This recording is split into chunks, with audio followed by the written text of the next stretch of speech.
Hello world, Alexandre Buckley here, and let's talk games. So continuing on with my new series on retro throwbacks and the PlayStation 1, I'm going to go after a game today that not a lot of people played, surprisingly. I used to spend ages on this game. This when it first came out. I loved it. It's called Pandemonium, and it's a bit of a weird one, really, if you follow the plot. But I just love this game. Now, bearing in mind, when this came out, I was actually a child, so you might think this is a bit cartoonish, but as a kid growing up, who's like, under the age of 10, this game was amazing, and things like this, like the intro scene, the graphics, were just quality. You had never seen anything like this, computer rendered and stuff like that. Keep in mind, bearing in mind this is a PlayStation 1 this is running on. Well, I mean, for purposes of this video, I'm running it on a PS2, but keep in mind that you hadn't seen things like this at the time. 3D graphics weren't a thing, video animations weren't a thing either, so this was like insane to see the quality of all this, basically. But it had a plot, it had a story, it had characters, and do you know what this reminds me of now, looking back at it? It looks very much like Shrek. I mean, obviously this is older than Shrek, but it's got that kind of vibe to it, maybe because it's kind of set in medieval times. But essentially, the plot's very simple. This girl and this court gesture are basically just chilling out, throwing spells, trying to make fireworks and stuff. Nothing too fancy. And they accidentally read the wrong spell, and they create a monster that eats the kingdom. And they're like, oh, we probably should fix that. That's basically the entire plot, which is quite funny. So you basically have to go through all these levels, beat up the sort of monsters and demons that have been released because of your evil spellbindy ways, and work your way up and go through it. It's a very simple, elegant platformer, and I haven't played it in years. So I don't know how good I'm going to be while recording this video to see how good I am at playing this. I'm going to try and remember the controls, so watch me botch as I try and play through Pandemonium. But just one of my favourite games. Just excellent. So yeah, pretty standard stuff here. You run, you collect things, you don't try and get hit by enemies. You only have 2 lives, that's the thing, so you got 2 hearts at the top here. And if you get hit twice by an enemy, you're dead, basically. I remember this being very difficult. I think you have to get 100 coins, and once you get 100 coins, you get another life. So that became like a thing as well. You have to try and get as many of those as possible. It was very easy to get hit by these things.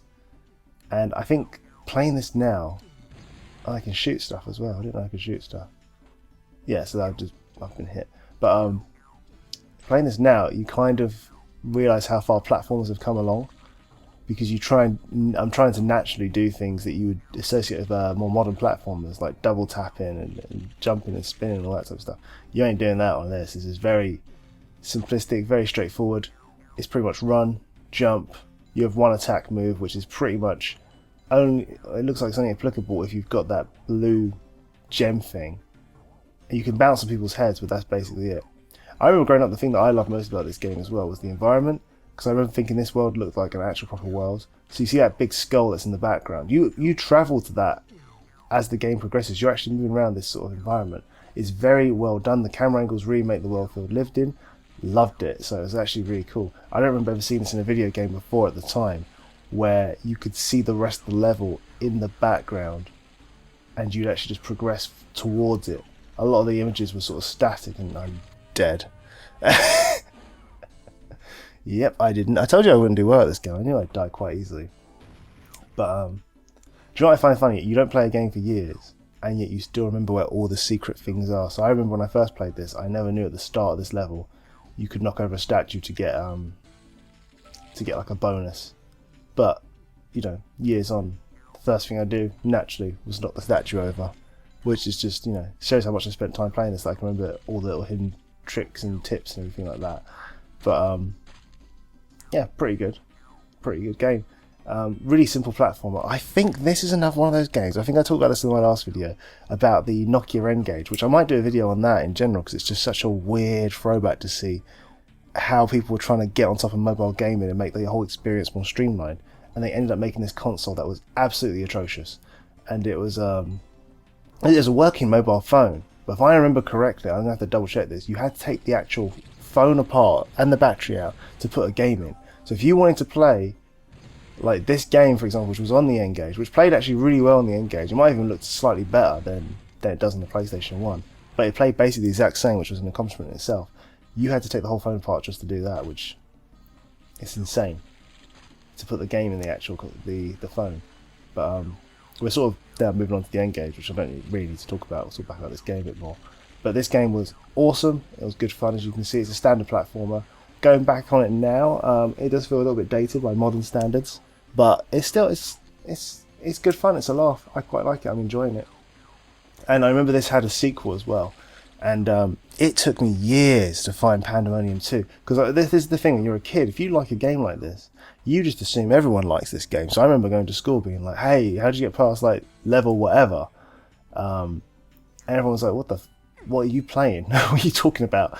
No one played Pandemonium. They played this weird game that I'd never heard of called Mario, because when I got into gaming, I was shown a PlayStation. No one really told me anything about it. I kind of had to work it all out for myself.